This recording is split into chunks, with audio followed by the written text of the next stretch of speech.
آئین حضور جگ نور نور، آئین حضور جگ نور نور، دکھ ٹل گئے زمانے دے، آئین حضور جگ نور نور، دکھ ٹل گئے زمانے دے، روندہ سی شیطان کا بحثیا، جدو مہی آمنا دے بیڑے بسیا، روندہ سی شیطان کا بحثیا، جدو مہی آمنا دے بیڑے بسیا، کیتے نے طوافیا کے سارے نوریاں، کیتے نے طوافیا کے سارے نوریاں، میرے سائیں دے گھرانے دے، آئین حضور جگ نور نور، آئین حضور جگ نور نور، دکھ ٹل گئے زمانے دے، آیا او حبیب دلہ دا طبیب، آیا او حبیب دلہ دا طبیب،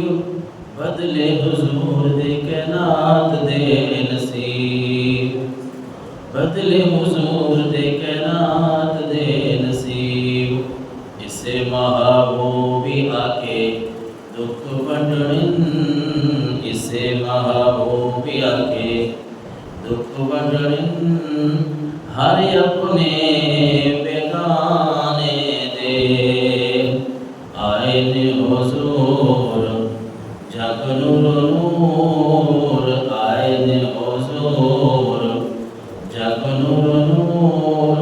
دکھ ٹل گئے زمانے دے، دکھ ٹل گئے زمانے دے۔ حمد و صلات کے بعد اللہ تبارک و تعالیٰ لاکھاں کروڑ مرتبہ شکر ہے، اس رب نے ہمیں اپنے پیارے حبیب صلی اللہ علیہ وسلم جیسی عظیم نعمت سے نوازا۔ ربیع الاول کا برکتوں والا رحمتوں والا مہینہ ہے 2025 کا، پتہ نہیں یہ ربیع الاول کی بہاریں اگلے سال ہم میں سے کس کو نصیب ہوں اور کس کو نہ ہوں۔ جب بھی ایسے مواقع آتے ہیں، اللہ کے نبی صلی اللہ علیہ وسلم کی ولادت باسعادت کا موقع آتا ہے تو مومنوں کے دل جو ہے وہ خوشی سے جھوم اٹھتے ہیں۔ ظاہر مومن اللہ کے نبی کی ولادت پہ خوش ہوتے ہیں، خوشیاں مناتے ہیں، منانی چاہیے۔ ہمارے آقا مولا صلی اللہ علیہ وسلم دنیا میں جتنی بھی ہمیں اللہ نے نعمتیں عطا فرمائی ہیں، سب سے بڑی نعمت وہ آمنہ کے لال ہے۔ سب سے بڑی نعمت کون ہے؟ حضور سرور کونین صلی اللہ علیہ وسلم، کیونکہ اگر اللہ تبارک و تعالیٰ کے نبی، یہ آخر نبی، نبی آخر الزمان نہ ہوتے تو پھر اللہ تبارک و تعالیٰ نے ہمیں بھی پیدا نہیں کرنا، بلکہ ساری کائنات کی جتنی بھی رعنائیاں ہیں، یہ رونقیں ہیں، یہ پھر ہمیں نظر نہ آتی۔ آج کا جو موضوع ہے اس ربیع الاول کا 2025 کا پہلا جمعہ ہے، جس میں ہم آج کے دن دیکھتے ہیں اطاعت رسول کو، رسول اللہ صلی اللہ علیہ وسلم کی اطاعت، حضور کی فرمانبرداری، اور پھر اس پہ صلہ کیا ملتا ہے کہ جو آدمی حضور سرور کونین صلی اللہ علیہ وسلم کی اطاعت کرتا ہے، حضور علیہ السلام کی اتباع کرتا ہے، پھر اس کو اللہ کی طرف سے، اللہ کے نبی کی طرف سے صلہ کیا ملتا ہے؟ کیونکہ مسلمانوں کی کامیابی جو ہے وہ اسی میں ہے کہ ہم اللہ اور اس کے رسول کی اطاعت میں زندگی گزاریں۔ وَأَطِيعُوا اللَّهَ وَرَسُولَهُ إِن كُنتُم مُؤْمِنِينَ، سورہ انفال کی آیت ہے۔ رب نے فرمایا اگر تم مومن ہو نا، ایمان والے ہو، تو پھر اللہ اور اس کے رسول کی فرما برداری کرو، اللہ اور اس کے رسول کی اطاعت کرو۔ ایک بڑی خوبصورت حدیث مبارکہ ہے، ایک صحابی کے بارے میں حضرت عبداللہ ابن عباس فرماتے ہیں کہ ان رسول اللہ صلی اللہ علیہ وسلم رأى خاتما، مسلم شریف کی حدیث ہے 5472 نمبر میں، کہ رسول اللہ صلی اللہ علیہ وسلم نے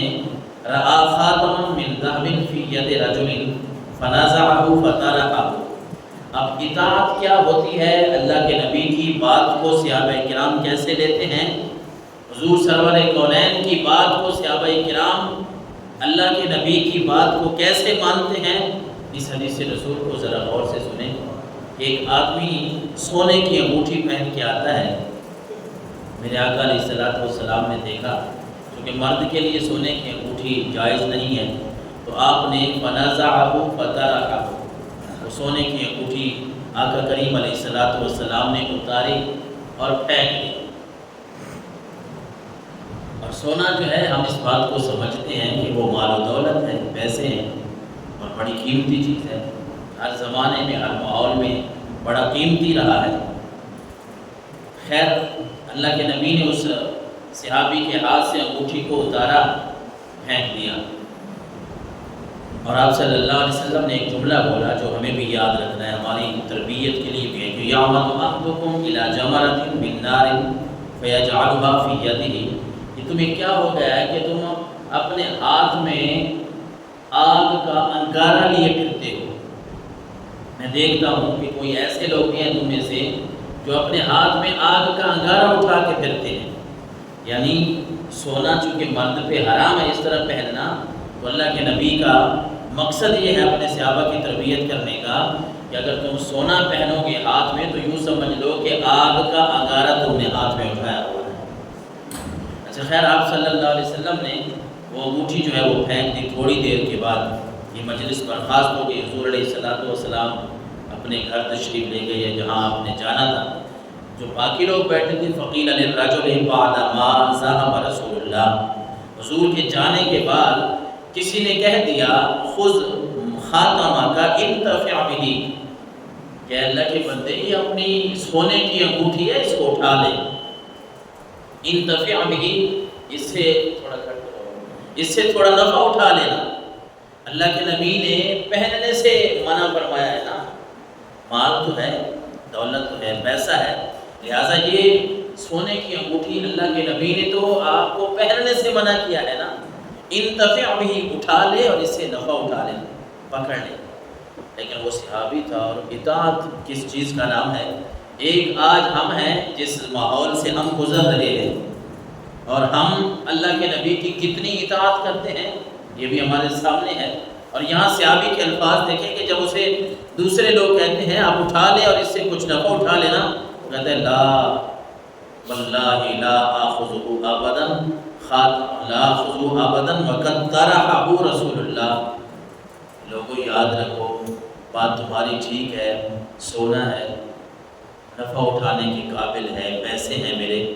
لیکن اگلی بات تم نے نہیں دیکھی کہ میرے ہاتھ سے اللہ کے نبی نے اتار کے پھینکی ہے، اب اللہ کی قسم اٹھا کے کہتا ہوں کبھی اس انگوٹھی کو نہیں اٹھاؤں گا۔ حضور نے میرے ہاتھ سے اتاری ہے، پھینکی حضور نے ہے، اب میری یہ جرت نہیں ہے کہ میں اس انگوٹھی کو اٹھا کے گھر لے جاؤں۔ اتنی اطاعت، اتنی فرم و برداری، حالانکہ اللہ نے اور اللہ کے نبی نے انہیں منع نہیں فرمایا تھا، اٹھا لیتے، گناہ نہیں تھا، جیب میں ڈال لیتے، ہاتھ میں پکڑ لیتے، گھر لے جاتے، بیچ دیتے، کوئی اور چیز خرید لیتے، گناہ نہیں تھا۔ لیکن صحابی کہتے ہیں واللہ لا آخذہ ابدا، لوگوں بات تمہاری ٹھیک ہے، اس سے نفع اٹھایا جا سکتا ہے، لیکن میں اللہ کی قسم اٹھا کے کہتا ہوں اللہ کے رسول نے جب یہ میری خاتم، یہ میری انگوٹھی اللہ کے نبی نے جب پھینک دی ہے، اب میرا جی گوارا نہیں کرتا کہ میں اس کو اٹھا کے ہاتھ میں لوں۔